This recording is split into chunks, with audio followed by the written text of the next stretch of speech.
नमस्कार दोस्तों, मैं डॉक्टर आर.के. शर्मा। दोस्तों, हम जो सर्जरी की जो हमारी क्लासेस चल रही है एमसीक्यू सीरीज के अंदर केवल एमसीक्यूज करा रहे हैं। दोस्तों, मैं यहाँ पे थ्योरेटिकल पार्ट के लिए अपने पास इतना टाइम नहीं है कि आज हम थ्योरेटिकल पार्ट स्टार्ट कर सकें अभी इसमें बढ़ते, क्योंकि आपका एक जो एग्जाम है, अभी हम संविदा जो एग्जाम है, संविदा जो भर्ती चल रही है राजस्थान में, उसके लिए प्रिपरेशन कर रहे हैं दोस्तों। ठीक है, तो उसमें जो इंपॉर्टेंट क्वेश्चन हो सकते हैं, जैसे जैसे पूछे जा सकते हैं किसी एग्जाम में, वो क्वेश्चन अपन कर रहे हैं। क्योंकि जब आप कोई क्वेश्चन करते हैं तो उससे रिलेटेड कुछ चीजें और भी हमारे इसमें जब होती है। मान लो कि ये 34 क्वेश्चन है। फर्स्ट परमानेंट मोलर जो टीथ है इरप्ट बिटवीन, किस एज में ये आता है। तो अपन को जो परमानेंट मोलर है या फिर केनाइन है या फिर अदर जो प्री मोलर है, ऐसे जो भी टीथ्स होते हैं दोस्तों, तो उनका भी अपने को पता होना चाहिए कि वो किस एज में इरप्ट होते हैं। ठीक है, तो इसी प्रकार से अपने को थोड़ा थोड़ा इन सब के बारे में नॉलेज होना चाहिए। तो दोस्तों, हम अभी हमने जो पहले क्लास की थी, इससे पहले यहाँ तक अपन ने क्वेश्चन कवर किए थे। काफी क्वेश्चन 32 क्वेश्चन कवर किए थे। आज 33 क्वेश्चन से लेंगे दोस्तों। तो शोक is clinically assessed best assessed भाई अपने को किसी व्यक्ति के अंदर ये पता करना है कि उसके शोक लगा है, किसी भी प्रकार का शोक हो सकता है, कार्डियो किसी भी प्रकार का। तो अगर शोक का पता करना है कि उसके शोक है, तो उसके सबसे बेस्ट वे क्या है असेस करने का। तो वहां पे दोस्तों, यहाँ पे जो सबसे बेस्ट वे है वो है, यहाँ पे सबसे बेस्ट तरीका क्या है, वो है यूरिन आउटपुट का, कि ओलिगो यूरिया मिलेगा उसमें, यानी कि यूरिन आउटपुट है वो कम मिलेगा, ओलिगो यूरिया कंडीशन मिलेगी, ओलिगो यूरिया यानी कि ये कंडीशन मिलेगी। और हाइपोटेंशन होगा, उसके अंदर ब्लड प्रेशर डाउन हो जाएगा। ठीक है, तो ये चीजें होंगी। ये बीपी है, बीपी के अंदर अगर हाइपोटेंशन लिखा होता तो उसको अपन समझ सकते थे कि हाइपोटेंशन उस कंडीशन में मिलेगा। लेकिन जो यूरिन आउटपुट है वो बेस्ट असेस्ड वे है असेस करने का शोक को। ठीक है, ये कार्डियो ये वैसे ये शोक, ये एक जो हार्ट की पंपिंग की जाती है, सीवीपी, एक हाइड्रेशन है। ये 4 ऑप्शन है दोस्तों। तो यहाँ पे सबसे जो सुटेबल आंसर है वो है यूरिन आउटपुट। किसी भी प्रकार के शोक को पता करने के लिए सबसे बेस्ट वे यूरिन आउटपुट से किया जा सकता है। नेक्स्ट क्वेश्चन तो 34 क्वेश्चन अपने जस्ट अभी बात की थी कि अपने को पता होना चाहिए फर्स्ट परमानेंट मोलर जो टीथ होता है वो इरप्ट बिटवीन। ये फर्स्ट जो परमानेंट मोलर टीथ है वो लगभग 7 इयर्स की एज में आने स्टार्ट हो जाते हैं, जो है ना। ये लगभग 6 से 7 जो यहाँ पे आंसर है दोस्तों, ये सुटेबल आंसर है, तो ये आंसर हो जाएगा। Golden period for treatment of open wound is. ये गोल्डन पीरियड क्या होता है, किसी भी प्रकार का वुंड होता है, कोई भी घाव होता है, ओपन वुंड होता है, उसको ट्रीट करने का, सही उसको ट्रीटमेंट करने का जो गोल्डन पीरियड है वो कितना है। तो ये 4 से 6 आवर होता है, 4 to 6 आवर। तो यहाँ पे आंसर अपने को करना पड़ेगा 4। ठीक है, यहाँ 6 भी दे रखा, 12 भी दे रखा, 24 भी दे रखा, लेकिन जो जितना अर्ली हो सकता है उतना अर्ली होना चाहिए, उसका गोल्डन पीरियड है ये। 4 to 6 मंथ दे रखा, लेकिन 4 to 6 आवर घंटे। तो यहाँ पे 4 जो आंसर है वो सुटेबल है, ना कि 6। तो अपने को 4 आवर होगा, उसके अंदर अंदर उसका गोल्डन पीरियड होता है किसी भी वुंड को ठीक करने के लिए। ठीक है, नेक्स्ट क्वेश्चन है दोस्तों, which is not true for of carbuncle. भाई कार्बंकल के लिए कौन सा कथन सत्य नहीं है इसमें से, तो ये अपने को पढ़ना है। तो यहाँ एक infective gangrene of subcutaneous tissue, बिल्कुल कि इन्फेक्टिव गैंग्रीन प्रोड्यूस कर सकता है। ठीक है, नोट ट्रू, हाँ यहाँ नोट ट्रू पूछा है, ना कि यहाँ ट्रू है। ये सारे इन्फेक्टिव गैंग्रीन सबक्यूटेनियस टिश्यू ये प्रोड्यूस कर सकता है कार्बंकल, क्योंकि ये गैंग्रीन एक तरह से बहुत वुंड की सीवियर कंडीशन होती है जहाँ पे पस फॉर्मेशन हो जाता है और इन्फेक्टिव कंडीशन होती है। कोज्ड बाय स्टेफाइलोकोकस, बिल्कुल सही बात है, सेकंड ऑप्शन भी सही है, यहाँ फर्स्ट ऑप्शन भी सही है, सही सेकंड भी सही है। और डायबिटीज आर मोर कॉमन, अभी डायबिटिक जो पेशेंट होते हैं उनमें ये मोस्ट कॉमनली प्रेजेंट होते हैं कार्बंकल्स, है ना। तो ये भी कई बार देखा जाता है कि कार्बंकल किसी के बार बार हो रहे हैं, तो उसको जो लेवल होता है शुगर का वो चेक कराया जाता है, जिससे पता हो सके कि वो डायबिटिक तो नहीं है। लेकिन ये जो यहाँ दे रहे कोज्ड बाय स्ट्रेप्टोकोकस की वजह से नहीं होता, ये स्टेफाइलोकोकस की वजह से होता है। तो यहाँ पे जो स्ट्रेप्टोकोकस आंसर ये सही नहीं है, नॉट ट्रू। यहाँ कौन सा कथन सत्य नहीं है ऐसा पूछा है, कौन सा कथन सत्य नहीं है, सही नहीं है, ये पढ़ लेना दोस्तों। क्योंकि मैं भी कई बार पढ़ता हूँ, कंफ्यूजन हो जाता है, मुझे भी क्रिएट हो जाता है कि क्वेश्चन में पूछना क्या चाह रहा है। तो अपने को उस क्वेश्चन को अच्छे से समझना है, विच इज नॉट ट्रू। इसका नोट पे कंडीशन को अपने को देखना होगा। तो ये जो मैं देखो, हम कब खुद करते हैं ना तो हमें भी कंफ्यूजन होता है, तो आपको भी ये इसी प्रकार का, हर व्यक्ति को इसी प्रकार का कंफ्यूजन होता है दोस्तों, कि जल्दबाजी में क्वेश्चन करके आ जाता है और वहाँ पे क्वेश्चन गलत हो जाता है। तो अपने को अच्छे से पढ़ना होगा कि वास्तव में पूछना क्या चाह रहा है। ठीक है, next question 37, stored blood which has been preserved in a blood bank is deficient in which of the following coagulation factor. कोई जो ब्लड बैंक है उसके अंदर अगर कोई ब्लड स्टोर किया जाता है तो उसके अंदर कौन से जो कोएगुलेंट जो होते हैं उनकी कमी होती है। तो यहाँ पे ये जो कोएगुलेशन फैक्टर 5 और कोएगुलेशन फैक्टर 8 इनकी कमी होती है, क्योंकि ये क्या करते हैं, ये उसको जमा सकते हैं, ये कोएगुलेटिंग एंटी वो होते हैं, यानी ये इनकी वजह से, तो इनकी इसमें क्या होता है, इनको हटा दिया जाता है, यहाँ पे इनकी कमी होती है, उसमें डेफिशिएंट होते हैं कोएगुलेशन फैक्टर, और अदर जो होते हैं वो सभी प्रेजेंट होते हैं इसके अंदर। तो यहाँ पे कोएगुलेशन फैक्टर 5 और 8 की कमी होती है, यानी कि डेफिशिएंसी होती है, डेफिशिएंट यानी उनको उसमें नहीं रखा जाता है, ठीक है, ब्लड के अंदर इनको अलग कर दिया जाता है, निकाल, ठीक है। In Glasgow coma scale all of the following are considered except. अब इसमें एक्सेप्ट पूछा है कि इसके अंदर कौन कौन से जो है शामिल किए जाते हैं, एक्सेप्ट किससे, ग्लासगो कोमा ये स्केल देखा जाता है, पेंक्रियाटिक कंडीशन जो होती है, केवल पेंक्रियाटिक पेंक्रियाज में किसी के कंडीशन होती है, बहुत ज्यादा सीवियर कंडीशन उसकी मिलती है पेंक्रियाटाइटिस के अंदर, तो वहां पे ग्लासगो स्कोर देखा जाता है। केवल और भी कंडीशन है, ग्लासगो इसको कई कंडीशंस में देखा जाता है दोस्तों। तो यहाँ पे इसके अंदर कौन कौन सी चीजों को शामिल किया जाता है और किसको नहीं। तो यहाँ सेंसरी रेस्पॉन्स है उसको शामिल नहीं किया जाता। इनके अलावा जो आई ओपनिंग है, वर्बल रेस्पॉन्स है, मोटर रेस्पॉन्स है, इन तीनों कंडीशंस को शामिल किया जाता है। भाई वर्बली वो बोल रहा है कि नहीं बोल रहा है, मोटर उसको अगर अपन बोल रहे हैं कि हाथ हिलाओ तो हाथ हिला रहा है नहीं है, आंखें खोलने के लिए बोलते हैं आंखें खोल रहा है कि नहीं खोल रहा है, ऐसे सेंसरी रेस्पॉन्स से कोई मतलब नहीं है। ठीक है, यहाँ पे अगर ये तीनों चीजें हैं तो वहां ग्लासगो स्कोर इस तीनों चीजों से देखा जाता है, इससे कोई मतलब नहीं होता सेंसरी रेस्पॉन्स से, तो ये यहाँ इसमें शामिल नहीं होता, कंसिडर्ड नहीं किया जाता, एक्सेप्ट पूछा दोस्तों है ना। तो ये समझना होता है हर बार, पूछना क्या जा रहा है क्वेश्चन के अंदर। नेक्स्ट है, one of the following is earliest indication of concealed acute bleeding. अब सबसे पहला साइन क्या है, अगर किसी व्यक्ति के ब्लीडिंग हो रही है, एक्यूट ब्लीडिंग है, इंटरनल ब्लीडिंग है, कहीं पे ऑर्गन को इंजरी हो गया, तो वहां उसमें सबसे पहले जो साइन होगा, अर्लीस्ट इंडिकेशन होगा, वो होगा टेकिकार्डिया, यानी कि हार्ट रेट उसकी बढ़ जाएगी। ठीक है, तो यहाँ पे टेकिकार्डिया आंसर में होगा। ठीक है, next 40 question, the most important cause of death in septic shock. Septic shock के अंदर सबसे जो मोस्ट कॉमन कोज होगा वो डेथ का क्या होगा, कार्डियक जो कोज होगा वो डेथ का कारण होगा सेप्टिक शॉक के अंदर। ठीक है, तो कार्डियक कोई भी शॉक भी हो सकता है, कार्डियक फेलियर भी हो सकता है, कुछ भी कंडीशन हो सकती है। सेप्टिक शॉक के अंदर कार्डियक जो होता है वो मोस्ट कॉमनली इंपोर्टेंट कोज होता है डेथ का।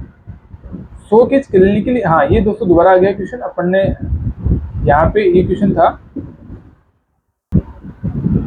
यहाँ पे एक बार फिर से ये क्वेश्चन आ गया था, shock is clinically best assessed by, तो ये यूरिन आउटपुट ही होगा दोस्तों, है ना, ये ऑप्शन में अपन ने ये दोबारा आ गया क्वेश्चन, अपन ने 2 बार कर लिया इसको, अपन ने देखा 2 बार। ठीक है, यहाँ इसको सही कर लेंगे। ठीक है, ए आंसर होगा यहाँ। ठीक है, नेक्स्ट क्वेश्चन है दोस्तों 42, सार्डोनिक ग्रीन इज एसोसिएटेड, ये टिटनेस के अंदर होता है सार्डोनिक, यानी कि जो फेस पे जो स्पाज मिलता है वो टिटनेस के अंदर आता है। ठीक है, सार्डोनिक ग्रीन, ठीक है, टिटनेस के अंदर होता है। टिटनेस जो होता है, किसी का टिटनेस हो जाएगा तो ये कंडीशन उसमें मिलती है। ठीक है, टिटनेस इज कॉज्ड बाय, अभी टिटनेस किस की वजह से होता है, किसकी इन्फेक्शन, क्लोस्ट्रिडियम टिटनाई, अभी इसकी वजह से टिटनेस हुआ करता है, इसके इन्फेक्शन की वजह से। ठीक है, tetanus is caused by Clostridium tetani, यहाँ पे Clostridium welchii, Clostridium septicum, Clostridium oedematiens, ये तीनों चारों दे रखे हैं, तो यहाँ क्लोस्ट्रिडियम जो टिटनाई है उसकी वजह से टिटनेस होता है। कॉमनेस्ट कोज ऑफ सेलुलाइटिस, अभी सेलुलाइटिस का सबसे कॉमनेस्ट कोज क्या है, स्ट्रेप्टोकोकस, ठीक है, स्ट्रेप्टोकोकस जो होता है इन्फेक्शन है ना, ये स्ट्रेप्टोकोकस जो होता है उसकी वजह से सेलुलाइटिस होता है। ठीक है, कॉमनेस्ट कोज इसका स्ट्रेप्टोकोकस है, ना कि स्ट्रेप्टोकोकस। नेक्स्ट है, foaming liver is seen in, अब ये फोमिंग लीवर के अंदर फोमिक जो कंडीशन होगी, तो वो कौन सी कंडीशन होगी, गैस गैंग्रीन के अंदर, ये सबसे सीवियर कंडीशन होती है गैस गैंग्रीन की। ठीक है, गैस गैंग्रीन के अंदर फोमिंग लीवर मिलेगा। इरिसिपेलिस इज कॉज्ड बाय, अभी इरिसिपेलिस किसकी वजह से होता है, किसके लिए, स्ट्रेप्टोकोकस पायोजन, स्ट्रेप्टोकोकस पायोजन की वजह से। ठीक है, पायोजन की वजह से, ना कि ये स्टेफाइलोकोकस, स्ट्रेप्टोकोकस पायोजन की वजह से होता है इरिसिपेलिस। ठीक है, कॉमनेस्ट फॉर्म ऑफ एंथ्रेक्स, अब एंथ्रेक्स की सबसे कॉमनेस्ट कॉमनेस्ट फॉर्म कौन सी है, क्यूटिनियस टाइप। अभी इसमें अलग अलग टाइप के एंथ्रेक्स में कंडीशंस मिलती है, उसमें जो क्यूटिनियस टाइप होती है वो सबसे कॉमनेस्ट होती है। मेलिग्नेंट पिस्टुल अकर इन, अभी मेलिग्नेंट जो टाइप की पिस्टुल होती है वो किस कंडीशन में मिलती है? एंथ्रेक्स के अंदर। ये एंथ्रेक्स से संबंधित क्वेश्चन है दोस्तों। मेलिग्नेंट पिस्टुल भी अगर यहाँ पे 4 चीजें देखी, मेलेनोमा, ओवेंट्यूर, गैसियन में देखो तो वहाँ पे एंथ्रेक्स इसका आंसर होगा। मेलिग्नेंट टाइप की पिस्टुल में पिस्टुल मिलेगी। Globi is seen in which type of leprosy, अभी ग्लोबाई जो होती है, ग्लोबी से ये होती है ग्लोबी टाइप के, ये किस टाइप के लेप्रोसी में मिलती है? तो यहाँ लेप्रोमेटस लेप्रोसी जिसमें होती है उस व्यक्ति में ग्लोबाई सीन होती है। विच of the following part of the body is not affected by leprosy, अभी ये पूछा कि कौन सा पार्ट बॉडी का इनमें से लेप्रोसी से अफेक्टेड नहीं होता है? तो यहाँ पे फीमेल्स के अंदर जो ओवरी होती है इस पे कोई इफेक्ट नहीं आता। नेजल म्यूकोसा, एक्जिला, टेस्टिस, ये सभी इसमें अफेक्टेड होते हैं। तो यहाँ पे केवल और केवल जो ओवरी होगी वो इसमें अफेक्ट नहीं होती। अब leonine facie is seen in which leprosy, leonine face होता है लेप्रोमेटस लेप्रोसी के अंदर ही मिलता है। तो ये lepromatous leprosy globi seen and leonine face भी इसी में मिलता है। ये क्वेश्चन इजी क्वेश्चन है, ये पूछे जा सकते हैं दोस्तों आपके लिए। Most commonly affected peripheral nerve इन लेप्रोसी, अब जो पेरिफेरल नर्व कौन सी सबसे मोस्ट कॉमनली अफेक्ट होती है? वो होती है अल्नर नर्व, सबसे कॉमन होती है वो तो अल्नर नर्व है। उसके बाद में जो होती है ये लेटरल जो पोप्लिटियल नर्व है ये भी अफेक्टेड होती है दोस्तों, लेकिन ये ulnar nerve is more than lateral popliteal nerve.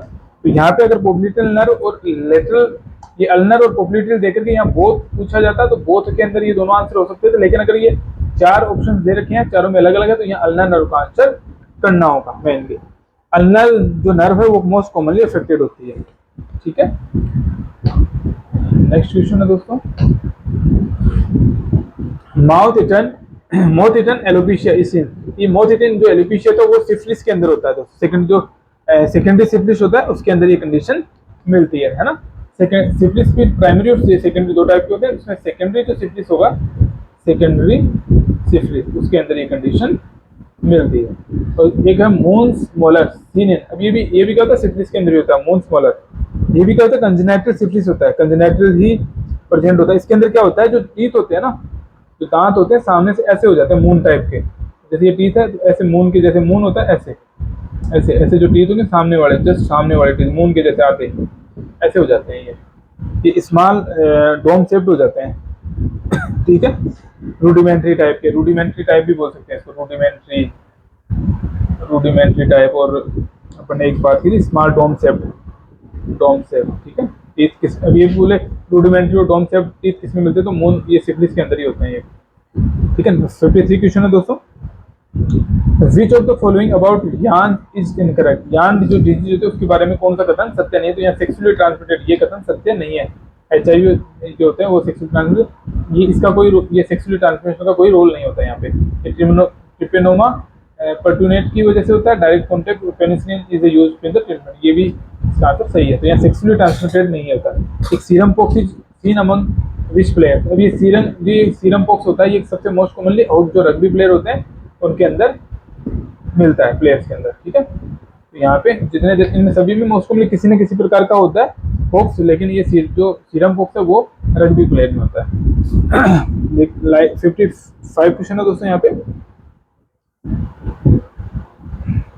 Following are true of erysipelas except, अब यहाँ भी क्या है दोस्तों अपने को समझना होगा कि क्वेश्चन में एक्सेप्ट पूछा है फिर एक्सेप्ट किया, यानी एक्सेप्ट इनके अलावा, किसके अलावा सभी कथन सत्य है। तो यहाँ पे स्ट्रेप्टोकोकस इन्फेक्शन, ये बिल्कुल सही बात है, स्ट्रेप्टोकोकल इन्फेक्शन होता है, मार्जिन होते हैं और रेज्ड होते हैं, इसके उभरे हुए से होते हैं मार्जिन सिफिलिस के अंदर।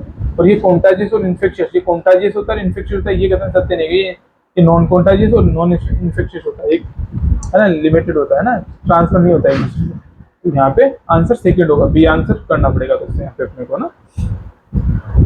नेक्स्ट क्वेश्चन है, तो मल्टीपल फिस्टुला इन एनो कॉमनली अकर इन, तो ये मल्टीपल टाइप के फिस्टुला होते हैं एनस के अंदर, वो किस कंडीशन में होते हैं? ट्यूबरकुलोसिस जिस पेशेंट की होता है दोस्तों, उसमें ये कंडीशन मल्टीपल फिस्टुला इन एनो को मोस्ट कॉमनली होती है। ठीक है, नेक्स्ट है 57, the high risk group of transmission of HIV virus included the following except, the high risk कौन सा है? ठीक है, हाई रिस्क कौन कौन से हैं इसके अलावा, इसमें भी एक्सेप्ट ही पूछा है दोस्तों। एक्सेप्ट किसके? यहाँ एक्सेप्ट होमोसेक्सुअल होते हैं, बिल्कुल उनमें होता है। हेमोफिलिया पेशेंट भी हो सकता है, चिल्ड्रंस ऑफ HIV मदर, अब किसी मदर है वो HIV इन्फेक्टेड तो उसके चिल्ड्रंस में भी ये ट्रांसमिशन हो सकता है। जो हेल्थ केयर वर्कर होते हैं, इनमें इसका कोई रोल नहीं होता है, ये ट्रांसमिशन में नहीं होता। Transmission route of HIV is homosexual, एक तो homosexual contact, mother to child transmission during pregnancy, एक अनप्रोटेक्टेड एनल जो सेक्स होता है वेजाइनल सेक्स, शेयरिंग नीडल और syringe, HIV spread through the specific body fluid like blood, semen and vaginal fluid and breast milk, इनसे भी ये फैल सकता है।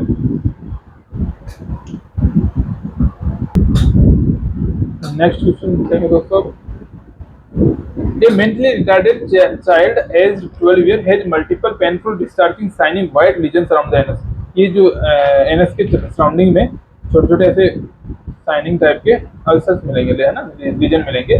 विच ऑफ द फॉलोइंग मोस्ट, अभी मोस्ट प्रोबेबल जो डायग्नोसिस हो, ये मल्टीपल होंगे, पेनफुल होंगे, डिस्चार्जिंग होंगे, वाइट साइन, है ना। तो ये सिफिलिटिक जो कॉन्डोलाइमेटा होता है उसके अंदर ये कंडीशन मिलती है, ठीक है। जो दोस्तों इसके आगे क्वेश्चन है 59 देखेंगे। A boil is due to staphylococcal infection in following. अभी जो स्टेफाइलोकोकल इन्फेक्शन होता है किसके अंदर, जो बॉयल होती है, किस बॉयल किसकी वजह से होता है, किस जगह पे इन्फेक्शन होने से, तो हेयर फॉलिकल्स होते हैं वो दोस्तों, उनके अंदर स्टेफाइलोकोकल इन्फेक्शन होता है तो वहां पे बॉयल का फॉर्मेशन होता है। स्टेफाइलोकोकल ओरिस AUREUS, और स्टेफाइलोकोकल जो ओरिस होता है उसके इन्फेक्शन की वजह से, हेयर फॉलिकल में इन्फेक्शन की वजह से बॉयल्स का फॉर्मेशन होता है। Next incubation period of gas gangrene. अभी जो गैस गैंग्रीन होता है उसके लिए इंक्यूबेशन पीरियड क्या है, ये गैस गैंग्रीन है तो इंक्यूबेशन पीरियड फॉर गैंग्रीन पूछा है यहाँ पे। तो गैंग्रीन के लिए अगर कुछ देखेंगे तो 1 to 3 डेज होगा, ठीक है। लेकिन जो अगर गैस गैंग्रीन की बात करेंगे, जो गैस गैंग्रीन होता है उसके अंदर अगर उसकी बात करेंगे तो उसके अंदर लेस देन 4 आवर होगा, 24 घंटे से कम समय का होगा उसका इंक्यूबेशन पीरियड। तो यहाँ नॉर्मल जो गैंग्रीन होगा उसका तो 1 to 3 डेज होता है। Next, in AIDS lymphadenopathy most often due to. अब ये लिम्फेडिनोपैथी मोस्ट कॉमनली क्यों होती है, अब इसका कोई रीजन नहीं होता है, नॉन स्पेसिफिक रीजन होता है दोस्तों, non specific enlargement of lymph node, ठीक है। इसका स्पेसिफिक रीजन यहाँ पे नहीं होगा। नेक्स्ट क्वेश्चन है दोस्तों 62, period of onset in tetanus refers to the time between. अभी जो पीरियड होगा onset of tetanus is refer to, अभी फर्स्ट सिम्टम टू स्पाज्म, जब किसी व्यक्ति में टिटनेस जैसी कंडीशन मिलेगी तो फर्स्ट सिम्टम जैसे अपीयर होगा कोई सा भी सिम्टम, उसके बाद में स्पाज्म आएगा, उसके टाइम के बीच के टाइम को पीरियड ऑफ ऑनसेट मानेंगे, ठीक है, टाइम बिटवीन। अब ये इसके फर्स्ट सिम्टम्स टू स्पाज्म के बीच का जो टाइम होगा उसको हम पीरियड ऑफ ऑनसेट का समय मानेंगे। फॉल्स अबाउट सेलुलाइटिस, अभी सेलुलाइटिस के बारे में कौन सा कथन गलत है, तो यहाँ पे access if any should be manage, अगर एक्सेस होगा अगर उसको मैनेज किया जाएगा तो भी, ऐसा कथन सत्य नहीं, अगर उसको मैनेज किया जाए तो वहां पे एक्सेस होने के चांसेस कम हो जाते हैं। कॉज्ड बाय स्ट्रेप्टोकोकस पाइजन, बिल्कुल सही बात है, स्ट्रेप्टोकोकस और स्टेफाइलोकोकस दोनों की वजह से होता है ना। तो कोजेस SIRS, अभी SIRS क्या होता है, systemic inflammation response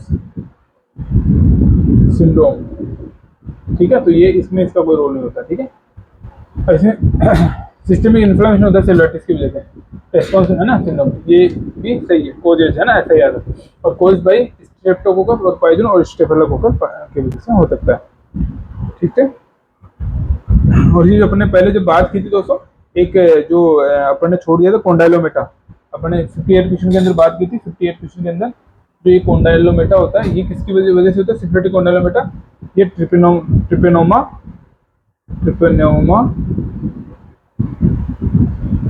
palladium,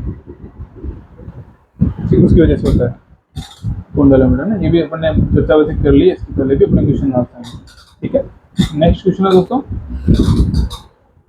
commonest complication of immunosuppression. अब इम्यूनोसप्रेशन में क्या होता है, इम्यूनिटी डाउन हो जाता है किसी वजह, है ना, इम्यून जो सिस्टम है तो वीक हो जाता है और उसकी एबिलिटी रिड्यूस हो जाती है to fight the disease and infection, किसी भी इन्फेक्शन से लड़ने की और उसे फाइट करने की क्षमता कम हो जाती है। तो कॉमनेस्ट कॉम्प्लिकेशन क्या होगा, इन्फेक्शन। अगर ये इसकी इम्यूनोसप्रेशन होगा किसी व्यक्ति में तो उसकी वजह से उनके अंदर इन्फेक्शन होने के चांसेस बहुत ज्यादा होते हैं, ना कि मेलिग्नेंसी और ग्राफ्ट रिजेक्शन और थ्रोम्बोसाइटोपेनिया, ये कुछ नहीं होगा, केवल इन्फेक्शन होने के चांसेस बढ़ जाते हैं। तो यहाँ एक सिंपल सा क्वेश्चन है, आंसर भी सिंपल ही है। Highest chance of success in renal transplant is seen when the donor is, अभी डोनर कौन होगा जब उसके अंदर सक्सेस होने के चांसेस ज्यादा रहेंगे। तो डोनर कौन होगा, अगर वो आइडेंटिकल ट्विंस है, अगर वो आइडेंटिकल ट्विंस ठीक है। इसका मतलब मोनोजाइगोटिक जो ट्विंस है, ये क्या होता है, twins who are share nearly 100% of same genetic material because they develop from single fertilized egg that split into two embryo. यानी एक सिंगल जो उसके सिंगल जो एम्ब्रियो होता है, उस फर्टिलाइज्ड एग होता है, उसकी वजह से ये सिर्फ स्प्लिट होकर के दो में चेंज हो जाते हैं, दो आइडेंटिकल ट्विंस में चेंज हो जाते हैं। नेक्स्ट 66 क्वेश्चन है दोस्तों, HLA matching is not necessary in which of the following organ. HLA जो मैचिंग होती है ना, HLA नहीं, ह्यूमन ल्यूकोसाइट एंटीजन की जो मैचिंग होती है, HLA का मतलब भी समझ लेना ह्यूमन, ये भी कई बार शॉर्ट क्वेश्चन पूछ ले कि HLA का मतलब क्या होता है, ह्यूमन ल्यूकोसाइट एंटीजन, ठीक है, एंटीजन। तो ये क्या होता है, ग्रुप ऑफ जीन्स होता है and the proteins they produce necessary for the immune system to identify self और नॉन सेल्फ। किसी व्यक्ति में भाई ये मेरा खुद का ऑर्गन है या किसी और का है, सेल्फ और नॉन सेल्फ, ये मेरा खुद का है या अदर किसी का है, तो उसके अंदर पहचान करने में इसका रोल होता है। तो ये लीवर ट्रांसप्लांट होता है, उसके अंदर सबसे इसके अंदर इसकी नेसेसरी नहीं होती है, ठीक है, इसकी ना लीवर ट्रांसप्लांट के अंदर actually matching is not necessary. किसके अंदर आवश्यकता, लीवर ट्रांसप्लांट के अंदर इसकी आवश्यकता नहीं होती है। तो इन फॉलोइंग ट्रांसप्लांटेशन, ठीक है, भाई किसी में आइडेंटिकल जो ट्विंस होते हैं उनके अंदर लीवर का ट्रांसप्लांट किया जाता है भाई एक से दूसरे के अंदर, तो यहाँ पे इसकी मैचिंग की आवश्यकता नहीं होती है। तो यही यहाँ पे पूछना चाह रहा है, ठीक है दोस्तों। तो यहीं पे अपने जो क्वेश्चन आंसर 66 क्वेश्चन आंसर तक ये लेंगे आज हम, इसके आगे नेक्स्ट करेंगे। अपने 33 से लेकर के 66 यानी 33 क्वेश्चन कर लिए दोस्तों इसमें, है ना। तो लगभग इतने बहुत होते हैं एक बार में, और क्लास भी 22 मिनट की हो जाती है, तो काफ़ी होती है एक बार में देखने के लिए, क्योंकि लोग कई बार बोलते हैं कि दोस्त टाइम खूब लग जाता है। पर दोस्तों अगर आप 20 मिनट की क्लास देखते हैं रोज और क्वेश्चंस कुछ अच्छे मिलते हैं तो आपको बहुत ज़्यादा नहीं है, इसमें समय खराब नहीं होता, आपको कुछ अच्छा नॉलेज ही होता है, क्योंकि आप इनको देख करके कुछ और भी चीज़ समझ पाएंगे, यहाँ से काफ़ी क्वेश्चंस मिलने के चांसेस हैं आपको, ठीक है। तो धन्यवाद दोस्तों, मैं यहीं अपनी क्लास खत्म करूँगा। और कोई नेक्स्ट अगर कोई व्यक्ति हमसे जुड़ता है, लगभग हमारे ग्रुप में 88 के लगभग लोग हो चुके हैं, अभी हमें 10 लोग और लेने हैं, 10 से 12 50, उनके बाद में हमारा ग्रुप ब्लॉक हो जाएगा, उसके बाद में हम किसी को नहीं लेंगे, उसको तो सभी को हम पढ़ाते रहेंगे, ठीक है। तो धन्यवाद दोस्तों, मैं अपनी क्लास मिस करता हूँ।